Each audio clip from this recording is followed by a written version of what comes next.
எப்படி இருக்க? வலைக்கும் சலாம் வரஹ்மத்துல்லாஹி வபரகாத்துஹு. அல்ஹம்துலில்லாஹ் நல்லா இருக்கேன் சார். நீ எப்படி இருக்கா? அல்ஹம்துலில்லாஹ் நான் நல்லா இருக்கேன். உன்னை பார்த்து எவ்வளவு நாள் ஆச்சு? ஆமாப்பா. சரி, இப்போ நீ எந்த ஸ்டாண்டர்ட் போற? நான் தேர்ட் ஸ்டாண்டர்ட் முடிச்சு ஃபோர்த் ஸ்டாண்டர்ட் போறேன். நீப்பா? நான் 5th முடிச்சு 6th ஸ்டாண்டர்ட் போறேன்ப்பா. ஸ்கூல் 3ஆம் தேதி ஓபன் ஆகுதுன்னு நினைக்கிறேன். சரிதான். ஆனா 7ஆம் தேதி ஹஜ் பெருநாள் தியாக திருநாள் வருது இல்ல? ஏய் சூப்பர்ப்பா. ஆமா, உனக்கு இப்ராஹிம் அலைஹிஸ்ஸலாமை பத்தி ஏதாவது தெரியுமா? ஏன்பா அப்படி கேக்குற? இல்லப்பா, எனக்கும் கொஞ்சம் கொஞ்சம் தான் தெரியும். ஆனா ரமலான் வரதுக்கு முன்னாடி ரமலானை பத்தி ஒரு மாசம் பேசுறாங்க. நோன்பு வந்தவொடனே ரமலானை பத்தி குர்ஆனை பத்தி பேசுறாங்க. ஆனா இப்ராஹிம் அலைஹிஸ்ஸலாம் வாழ்க்கை வரலாறு முழுசாவே பேசுறது இல்ல. அதனாலதான் கேட்டேன், உனக்கு ஏதாவது இன்ட்ரெஸ்டிங்கா தெரியுமான்னு. எனக்கும் கொஞ்சம் தெரியும். இருந்தாலும் ஒரு இன்ட்ரெஸ்டிங்கான சம்பவத்தை சொல்லட்டுமா? அவசியம் சொல்லுப்பா. நபி இப்ராஹிம் அலைஹிஸ்ஸலாம் அவங்க நாட்டு மக்களே கைது செஞ்சு குற்றவாளியா அரசனுக்கு முன்னாடி கொண்டு போய் நிறுத்தினாங்க. குற்றவாளியாவா? புரிஞ்சுச்சு, எனக்கும் புரிஞ்சுச்சு. அந்த ஏக்மா தோத்து கூடாவா? அதுக்கு தானே. கரெக்டா சொன்ன. அவன் பேர் என்ன? அவன் எப்படிப்பட்டவன்? அவன் பேரு நம்ரூத். உலகத்திலேயே 4 பேர் தான் ஆட்சி செஞ்சாங்க. அதுல 2 பேர் முஸ்லீம், 2 பேர் காஃபிர். முஸ்லீம்ல ஒருத்தவங்களோட பேர் வந்து சுலைமான் அலைஹிஸ்ஸலாம், இன்னொருத்தவங்க பேர் வந்து துல்கர்னன். காஃபிர்ல ஒருத்தவங்க பேர் வந்து நெபுகத்நேசர், இன்னொருத்தவங்க பேர் வந்து நம்ரூத். அடேங்கப்பா, அவ்வளவு பெரிய அரசனாவே! மேல் சொல்லி இன்ட்ரெஸ்டிங்கா இருக்கு. அல்லாஹ் இத பத்தி குர்ஆன்ல என்ன சொல்றான் தெரியுமா? இப்ராஹிமுடைய இறைவன் யார் என்பது குறித்து அவருடன் தர்க்கம் புரிந்தவர்களை நீர் கவனிக்கவில்லையா? அல்லாவே அவருக்கு ஆட்சியதிகாரம் வழங்கியிருந்த காரணத்தினாலே தர்க்கம் புரிந்தார். அல் குர்ஆன் 2:258 சொல்லப்பட்டிருக்கு.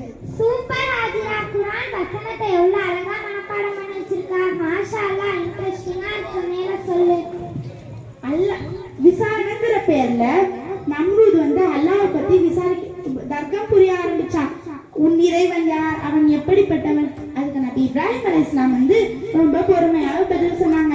என்னுடைய இறைவன் உயிரை கொடுப்பவன், உயிரை எடுப்பவன். மாஷா அல்லாஹ், அல்லாஹ்வை பத்தி எவ்வளவு அழகா சொல்லியிருக்கிறாங்க.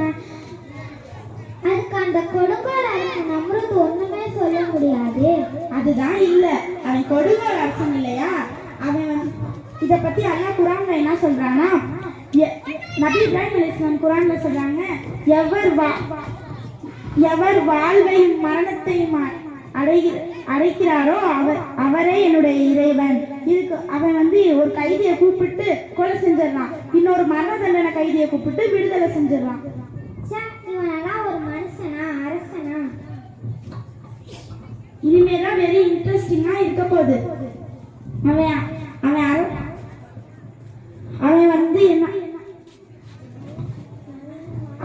நானும் மரணத்தை அவன் சொல்றான். நானும் பத்தியா, நானும் உயிரை கொடுப்பேன், உயிரை எடுப்பேன்னு சொல்றான். அப்ப நம்ம இப்ராஹிம் அலைஹிஸ்ஸலாம் அந்த கொடுங்கோல் அரசன்ட்ட என்ன கேட்டாங்க? நம்ம ஹீரோ கொஞ்சம் கூட தயங்காம தில்லா தைரியமா போல்டா சொன்னாங்க, என்னுடைய இறைவன் கிழக்குல இருந்து சூரியனை உதிக்க செய்யறான், நீ மேற்குல இருந்து உதிக்க செய். இத பத்தி அல்லாஹ் குர்ஆன்ல என்ன சொல்றான் தெரியுமா? அல்லாஹ் கிழக்கிலிருந்து சூரியனை உதிக்க செய்கிறான், நீ சற்று மேற்கிலிருந்து உதிக்க செய். அல் குர்ஆன் 2:258 சொல்லப்பட்டிருக்கு. நம்ம இப்ராஹிம் அலைஹிஸ்ஸலாம் அந்த கொடுங்கோல் அரசனை வச்சு செஞ்சுட்டாங்க. அந்த கொடுங்கோல் அரசன் அதுக்கு என்ன சொன்னான்? இந்த அறிவுபூர்வமான கேள்விக்கு யாரால தான் பதில் சொல்ல முடியும்? அவனால ஒன்னும் சொல்ல முடியல. இத பத்தி அல்லாஹ் என்ன சொல்றானா? அவன் மாத்திரத்தில் சத்தியத்தை திகைத்து போனான். அல்லாஹ் அக்கிரம் பிடிப்பவர்களை நேர்வழிப்படுத்துவதில்லை. அல் குர்ஆன்ல 2:258 சொல்லப்பட்டிருக்கு. மாஷா அல்லாஹ், தபாரக் அல்லாஹ். உலகத்தையே ஆண்ட மன்னன், அவனுடைய படைப்பட்டாளம், ஆட்சி அதிகாரம் இது ஒரு பக்கம், தனி நபராக இப்ராஹிம் அலைஹிஸ்ஸலாம் அவங்க ஒரு பக்கம்.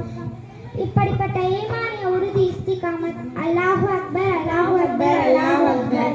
இப்படிப்பட்ட ஈமானிய உறுதி இஸ்திகாமத்தை வழங்குவாயாக. இந்த சம்பவத்தை செஞ்சு காட்டினவனுக்கு ரொம்ப ஜஸாக்கல்லா ஹைரான். ஆமீன் ஆமீன் யா ரப்பல் ஆலமீன். ஜஸாக்கல்லாஹ். அஸ்ஸலாமு